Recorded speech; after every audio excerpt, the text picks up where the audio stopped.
Selamat selamat malam. Perkenalkan nama saya Andre Akbar dengan NIM 2320236166 dari Prodi Teknik Geodesi ITENAS angkatan 2023. Di sini saya akan menjelaskan tentang sistem informasi geografis tentang kebijakan geospasial.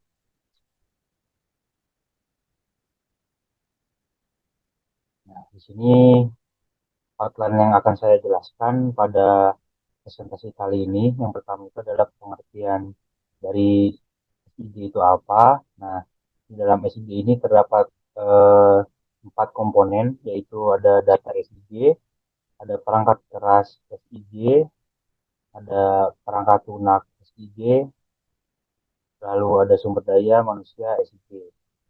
Selanjutnya itu ada peraturan dan ketentuan pada eh, sistem informasi geografis. Selanjutnya ini ada implementasi dari SIG itu sendiri. Nah, jadi apa itu SIG? SIG atau Sistem Informasi Geografis atau yang kita biasa sering sebut itu adalah GIS. Jadi GIS ini adalah sistem yang dirancang untuk menangkap, menyimpan, memanipulasi, menganalisis, mengelola, dan menyajikan data spasial atau geografis. Nah, ini menggabungkan perangkat keras, perangkat lunak, dan data untuk memberikan pandangan dunia yang komprehensif. Jadi GIS ini digunakan di berbagai industri seperti perencanaan kota, terus transportasi, pengelolaan lingkungan, dan sebagainya. Nah, GIS ini juga merupakan sistem khusus untuk mengolah database yang berisi data referensi geografis dan memiliki informasi spasial. Masukan data GIS ini banyak diperoleh dari citra penginderaan jauh. Semua informasi itu diproses dengan komputer yang kemudian dapat dikombinasikan menjadi informasi yang diinginkan. Jadi, singkatnya itu, SIG ini merupakan sistem yang berfungsi untuk mengumpulkan, mengelola, menyimpan, dan menyajikan segala data yang berkaitan dengan geografis suatu wilayah. Selanjutnya ini eh, komponen-komponen pada GIS atau SIG, yaitu yang pertama ini adalah data pada SIG. Jadi data ini adalah data informasi yang dimasukkan ke dalam GIS. Jadi data ini nih mencakup berbagai jenis data spasial dan atribut seperti peta, citra satelit, foto udara, data survei, dan data demografi. Jadi datanya ini adalah komponen penting GIS karena memberikan landasan untuk analisis, visualisasi, dan pengambilan keputusan.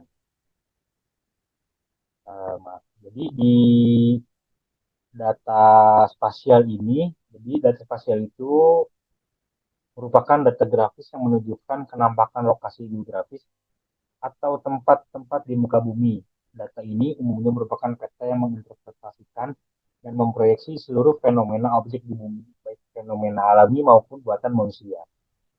Seiring berjalannya waktu, data spasial ini tidak hanya digunakan untuk merepresentasikan objek saja yang ada di muka bumi, tapi sekarang juga digunakan untuk merepresentasikan objek di atas bumi atau di luar angkasa dan di bawah permukaan bumi.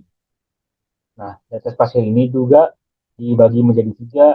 Nah, yang pertama ini adalah data vektor. Jadi data vektor ini merupakan data yang menampilkan, menempatkan, dan menyimpan data dengan menggunakan titik atau dot. Nggak, tidak jarang juga data ini menampilkan dalam bentuk garis atau area. Nah, dalam pembuatan modelnya ini, representasi data spasial didefinisikan oleh sistem koordinat dua dimensi biasanya, berupa X dan Y. Jika ingin merepresentasikan fitur titik, batasan dan garis lurus secara tepat dan sangat akurat, maka data vektor ini sangat cocok untuk digunakan.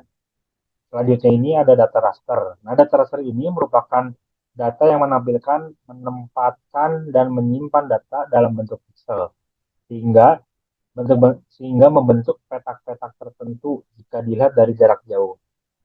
Nah, penjelasan lebih gunanya itu jadi eh, bisa untuk mengecek peta yang ada di handphone atau di Google Maps yang ada di website. Nah, terus bisa dilihat di peta ini pasti warna-warni dan menunjukkan daerah tertentu. Jadi ada yang berwarna hijau, biru, kuning. Nah, itu tuh disebut dengan data raster. Nah, semakin kecil ukuran permukaan bumi yang direpresentasikan, jadi semakin tinggi juga resolusi data raster yang kita miliki. Jadi dengan data raster, kamu bisa menggunakan atau menggambarkan dengan baik keadaan jenis tanah, kelembaban tanah, kepadatan penduduk, dan lain-lain. Nah, yang terakhir ini dari data spasial ini adalah data atribut. Jadi data atribut itu data yang memberikan deskripsi atau penjelasan tentang suatu fenomena yang ada di permukaan bumi. Atau penjelasannya ini adalah setiap objek yang ada di permukaan bumi. Data ini merepresentasikannya dalam bentuk kata-kata, angka, atau tabel. Nah, data atribut ini paling cocok digunakan untuk menggambarkan gejala topografi karena datanya berupa kualitatif dan deskriptif. Nah, contoh yang paling sederhananya itu adalah eh, dari data atribut ini adalah data jumlah penduduk, data tingkat kesuburan tanah, data kandungan mineral dalam tanah, dan sebagainya. Nah, di sini ada hardware di GIS atau perangkat keras pada SIG. Nah, perangkat keras ini mengacu pada perangkat fisik yang digunakan untuk mengumpulkan dan menyimpan data dalam sistem informasi. Nah, jadi hardware ini itu ada GPS, ada komputer, ada pemindai atau yang biasa kita kenal dengan scanner, ada printer dan perangkat lain yang digunakan untuk memasukkan, memproses dan mengeluarkan data spasial. Nah, jadi yang di bagian hardware ini itu ada CPU. Jadi CPU itu perangkat yang benar-benar utama untuk komputer. Nah, ini tuh fungsinya itu adalah pemrosesan semua instruksi dan program yang kita jalankan. Nah, selanjutnya ada visual display unit atau kita biasa sebutnya itu layar monitor ya. Jadi layar monitor ini untuk menampilkan hasil dari apa yang kita proses tadi menggunakan CPU atau software. Nah, selanjutnya ada disk drive bagian CPU ini untuk menghidupkan suatu program. Selanjutnya ada tape drive bagian dari CPU yang menyimpan data hasil pemrosesan. Selanjutnya ada digitizer atau alat yang mengubah data teresis menjadi data digital. Atau kita biasa sebut ini digitasi. Selanjutnya ada printer, ini alat untuk mencetak data atau peta yang biasanya ukurannya kecil lah seperti ukuran A4 gitu atau F4. Nah, selanjutnya ada plotter. Nah, ini sama juga seperti printer, cuman ini untuk mencetak peta yang ukurannya lebih lebar. Biasanya kita untuk apa namanya mencetak yang peta ukuran A0 atau A1 seperti itu. Selanjutnya ini ada software pada GIS. Nah, perangkat lunak GIS ini memungkinkan pengguna untuk melakukan berbagai tugas seperti entry data, pengeditan data, analisis data, dan produksi peta. Nah, software-software ini kita juga sudah sering pakai dalam bidang kita, yaitu adalah ArcGIS yang udah biasa kita pakai atau ArcMap dan sebagainya. Terus ada QGIS. Nah, QGIS ini untuk yang open source kalau nggak salah. Selanjutnya juga ada Google Earth. Nah, jadi perangkat lunak ini juga penting sekali pada sistem informasi geografis ini karena mencakup aplikasi dan alat yang digunakan untuk menganalisis dan memvisualisasikan data spasial. Pada perangkat lunak SIG ini terdapat beberapa hal yang perlu diperhatikan. Jadi yang pertama itu perangkat lunak GIS ini harus, harus dibeli dan harus bisa memenuhi kebutuhan dan harus disesuaikan dengan kebutuhannya. Selanjutnya perangkat lunak sistem informasi geografis ini harus cukup populer serta banyak dipakai oleh user. Jadi untuk memudahkan kita antara kita dengan usernya seperti itu. Jadi nah, selanjutnya ini ada jaminan perawatan terhadap softwarenya. Terus juga bisa berkomunikasi dengan software-software umum lainnya. Jadi maksudnya itu kita bisa mengintegrasikan misalnya dari ArcGIS ke Google Earth atau Google Earth ke ArcGIS-nya dan sebaliknya gitulah. Nah, nah software JS ini juga harus menyediakan fungsi-fungsi yang meliputi penyimpanan pengaturan, dan teori maupun analisis data geografis. Selanjutnya ada sumber daya manusia. Nah, manusia ini juga sebagai pengguna atau brainware, yaitu pelaksana yang bertanggung jawab dalam pengumpulan, proses, analisis, dan publikasi data geografis. Nah, komponen brainware lah yang mengolah data hasil lapangan untuk selanjutnya diproses atau didigitasi menjadi sebuah peta yang dapat digunakan keperluan tertentu sesuai dengan fungsinya. Nah, manusia ini juga merupakan bagian integral dari GIS karena mereka inilah yang eh, sebagai ahli yang bekerjanya dengan sistem untuk menganalisis dan menafsirkan data spasial. Nah, profesional GIS ini seperti analis GIS dan teknisi GIS ini memiliki pengetahuan keterampilan untuk menggunakan perangkat lunak dan alat GIS secara efektif. Mereka memainkan peran penting dalam pengumpulan data, analisis, dan proses pengambilan keputusan. Nah, selanjutnya juga kita ada peraturan dan ketentuan untuk kebijakan geospasial pada sistem informasi geografis. Jadi foto yang pertama ini yang sebelah kiri ini adalah peraturan Menteri Agraria dan Tata Ruang atau Kepala Badan Pertahanan Nasional Republik Indonesia nomor 1 tahun 2023 tentang penyelenggaraan informasi geospasial tematik pertanahan dan ruang. Jadi di yang peraturan nomor 1 tahun 2023 itu isinya itu adalah untuk mendorong penyelenggaraan informasi geospasial tematik demi terwujudnya tujuan strategis Kementerian ATR BPN diperlukan pengelolaan sistem informasi pelayanan informasi geospasial tematik pertanahan dan ruang dalam satu referensi geospasial yang mengikuti standar basis data dan sistem informasi.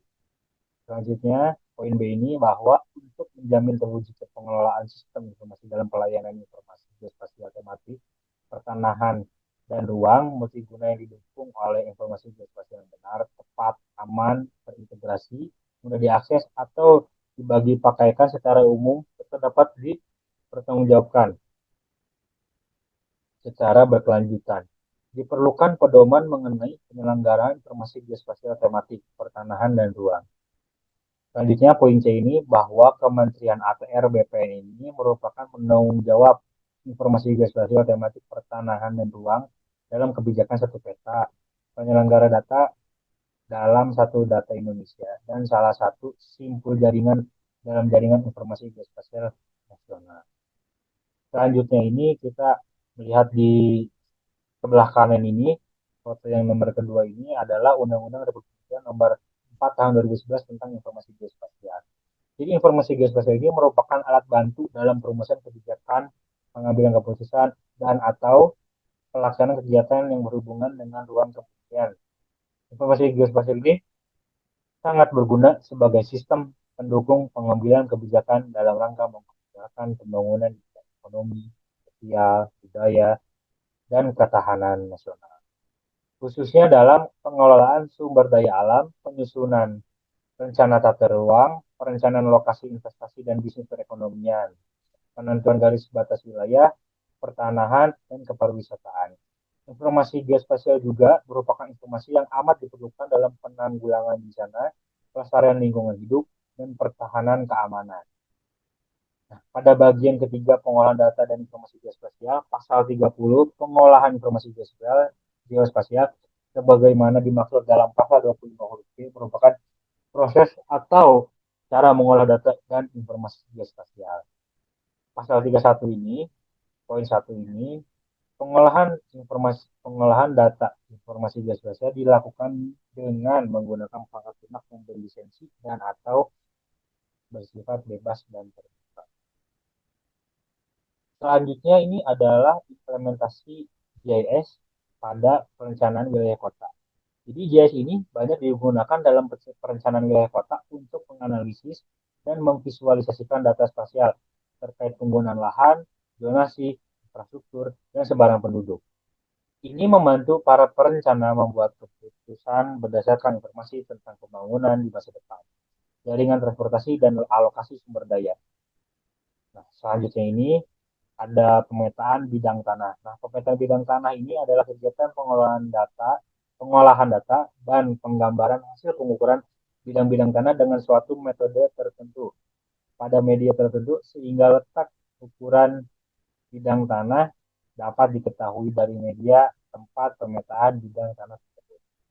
Nah, BPN ini sekarang sudah menggunakan pemetaan bidang tanah berbasis web dengan memasukkan hasil pengukuran di lapangan atau PTSL ke dalam WebGIS pemetaan tanah yang berguna untuk menginventarisasi data dan memudahkan pengguna untuk mengetahui bidang tanahnya ini punya siapa, terus luasnya berapa, dan batasnya itu di mana saja.